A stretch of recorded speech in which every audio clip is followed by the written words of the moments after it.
What's next? I want to talk about manifestation for the totally analytical person, the atheist, or the person with self-doubt. I mean, I believe that I can manifest anything in my life if I put my mind on it, towards it. And an atheist who, for someone who doesn't believe in anything spiritual, who doesn't believe in anything unexplained, who just basically wants to take the world totally at face value, that's fine. You can still manifest. But let me explain. What you need to do is you need to focus on the things that make you happy. And as they come into your life, you notice them and you accept them. And maybe it's like pareidolia, where you're only seeing things that you want and you're making connections that aren't there. That's fine, because if you're doing something, if you're putting your mind in an activity that brings it positive, that brings it happiness, brings it peace and joy, that's a good thing. On the other hand, if you're thinking of things and they're bringing you negative, you better analyze them and try to take control. At that point, try to find the connections that aren't there and remove them. Because the major idea how to live a positive life is to have a positive mindset. And the only way to have a positive mindset is find the good things in your life and focus on them. Take anything that brings you fear, anguish, or anxiety, and either, if you can't remove it completely, try to find small ways of taking control of the situation. The easiest way is a disease, it's spreading. Avoid, the social distancing. I know for extroverts, the social distancing is hard, but we live in a time when you can talk face to face with anyone through your computer, through your phone, through any device. Even a cheap device is offering you FaceTime.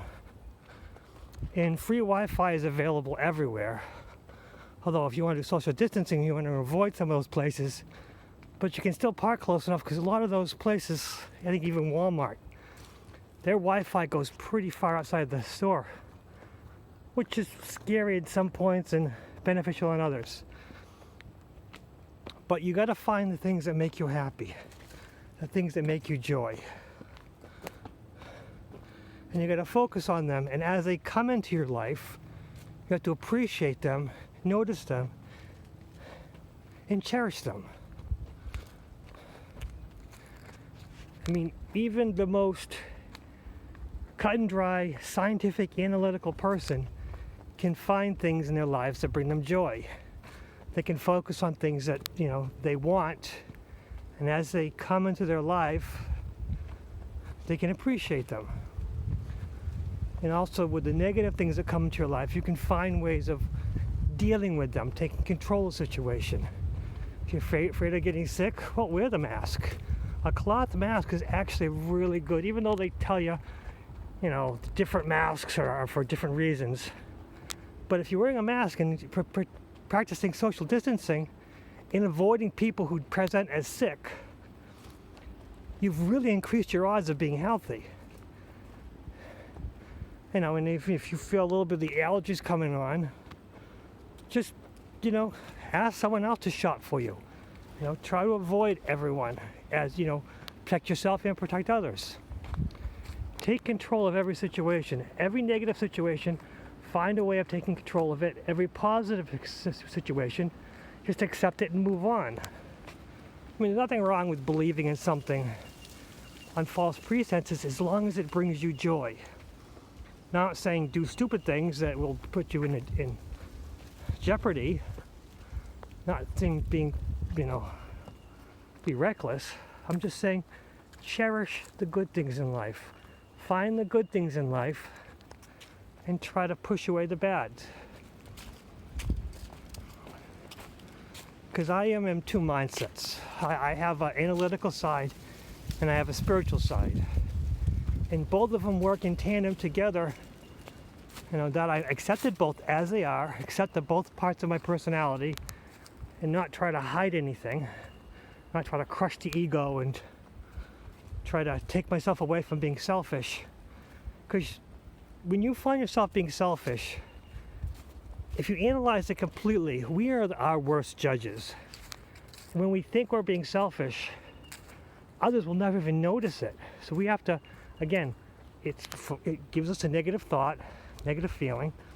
So you have to look at it, analyze it, and try to take control of it, realizing, well, I am not that selfish. I'm just listening to what others might have said and blowing it out of proportion. Just find the little ways that you can find joy, think of things you want, and as you achieve them, appreciate them. And that's how you will manifest your perfect life, even if you're 100% analytical, even if you're 100% an atheist, you don't believe anything spiritual. Just accept some things that bring you joy are unexplainable, and then try to remove the things that bring you negativity or fear. Because fear is our number one enemy right now. Joy and happiness and compassion are our number one asset, our number one ally, our number one helper, our number one friend. But that's just my thoughts, and I welcome anyone else to comment, because we all do better when we have a positive, open debate, when we have an open conversation. We don't need to argue with each other. We just need to listen with compassion and go forward and learn. And I think that's what life is all about. Learning, being positive, and compassionate. What's next?